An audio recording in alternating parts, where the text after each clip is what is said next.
대한민국이 독자 기술로 개발한 우주 로켓 누리호 발사가 전격 성공하는 발표가 나오면서 큰 관심을 모으고 있습니다. 하지만 여기서 끝이 아닙니다. 앞으로 한국에서 더 큰 변화가 나올 것이라는 겁니다. 오늘도 클릭해주셔서 감사합니다. 구독과 좋아요 부탁드립니다. 우선 이종호 과학기술정보통신부 장관은 해당 사안을 공식 확인하며 성공적인 발사를 인증했습니다. 항우원 등에 따르면 발사체는 발사 이후에 정상적으로 모든 분리 과정을 다 거쳤으며 특히 남극 세종기지와 교신을 성공했고 성공이 사실상 결정되었다는 소식을 전하기도 했습니다. 또한 성능검증 위성의 궤도 속도가 초속 7.5km로 목표를 사실상 달성한 것으로 확인된 것입니다. 이로써 한국은 전 세계에서 7번째로 공식적으로 위성 발사 우주 탐사가 가능한 기술을 보유하게 되었습니다. 누리호는 설계, 제작, 조립까지 모두 자력으로 만든 첫 발사체라는 데 의미가 큽니다.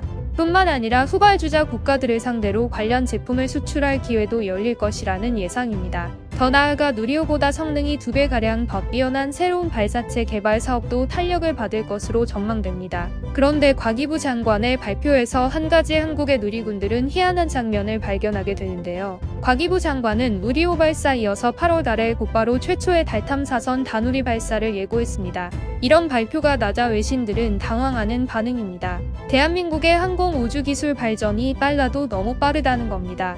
누리호 발사 후 벌써 달 탐사선이 있냐는 것이죠. 대한민국의 하늘 높은 줄 모르는 기술력은 지구를 넘어 우주까지 정복하고 있습니다. 다누리는 국내에서 개발된 5개의 과학탑재체가 실리는 우리나라 최초 달 탐사선입니다. 또한 미국은 달 탐사선 다누리 후에 나사가 제공한 섀도우캠을 장착시키기도 했는데요. 미국의 요청을 들어준 대신에 한국은 나사로부터 달까지 도달하는 방법에 대해 자문을 받는 것입니다. 현재 달 개발은 전 세계적으로 매우 중요한 의미이며 특히 미국 중심으로 주도되고 있는 국면입니다. 실제 달에 부존한다는 헬륨3 등의 자원은 채굴하여 지구로 보낼 시 엄청난 에너지원으로 활용될 것입니다. 따라서 한국은 미국과 함께 어느 때보다 우주연합이 결성을 중요시하며 개발하는 단계이기도 한 것이죠. 일각에서는 벌써 우주 강국이 된 것 같다는 찬사도 나오는 반면 동시에 매우 의문스럽다는 말도 나오고 있습니다. 한국에 이미 수많은 기술이 개발되어 있고 하나씩 순서대로 꺼내 보이는 게 아니냐는 것입니다. 실제 트럼프 대통령과 바이든 대통령이 미사일 지침 해제를 한국과 합의할 때마다 한국은 이상행동을 했는데요.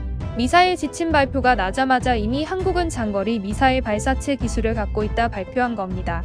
당시 많은 이들은 미사일 지침을 해제하자마자 무슨 미사일 3종 세트 발사가 마쳤냐고 의문을 품었습니다. 그러나 실제 국방과학연구소는 지대지 탄도미사일 현무 4-1, 함대지 탄도미사일 현무 4-2와 더불어 잠수함에서 발사하는 잠대지 탄도미사일인 SLBM 현무 4-4로 명명했다는 의견을 밝히기도 했습니다. 특히 작년 5월에 있었던 미사일 지침 해제에 대해 전직 국방당국자와 전문가들은 족쇄가 풀렸다면서 앞으로 한국이 국방력 수준이 크게 올라가고 장차 SLBM 등의 개발을 가속화할 수 있다고 전망했습니다. 그러나 그런 논의를 무색하게 한국은 SLBM 시험 발사를 성공시켰고 당시 중국은 크게 놀란 바 있습니다.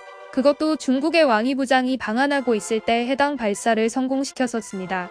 중국 본토 타격에 가능하다는 점에서 한국은 이미 상당 부분 국방 분야에서 개발을 이미 끝내놓고 있는 게 아니냐는 겁니다. 심지어 일부 누리꾼들은 SLBM은 물론이고 심지어 한국이 핵잠도 이미 보유 단계가 아니냐는 의견도 나옵니다. 특히 중국은 연일 중국 방송에서 현무의 위험성을 강조하면서 한국이 장거리 발사체 개발에 성공한다면 중국 본토를 위협하게 되고 한국은 이를 수천 발가량 양산까지 할 수 있는 능력이 있다고 강조했습니다. 그게 불과 2년 전이었으며 한국의 장거리 발사체 개발 시 7-8년이 걸릴 것으로 예상한 바 있습니다. 그렇기 때문에 중국에서는 여간 한국의 움직임에 대해서 신경 쓰지 않을 수 없으며 긴장하고 있는 상황인 것입니다. 앞으로 족쇄 풀린 대한민국이 공개할 각종 카드에 더욱더 관심이 쏠리고 있습니다. 일본은 항상 한국보다 항공우주 분야에서 앞선다고 생각하며 오만을 떨었습니다. 일본 누리꾼들은 누리호 발사를 성공할 거라 믿는 한국인들이 불쌍하다며 비웃었습니다. 하지만 결국 한국은 누리호 발사를 보란듯이 성공하며 한일 간 격차가 크지 않다는 것을 증명해냈습니다. 많은 전문가들이 일본의 항공우주 기술은 오히려 퇴보하는 듯한 모습을 보이는 반면 한국은 계속 발전 중이라 평가했습니다. 이쯤 되면 대한민국의 발전 속도가 무섭다고 느껴질 정도입니다.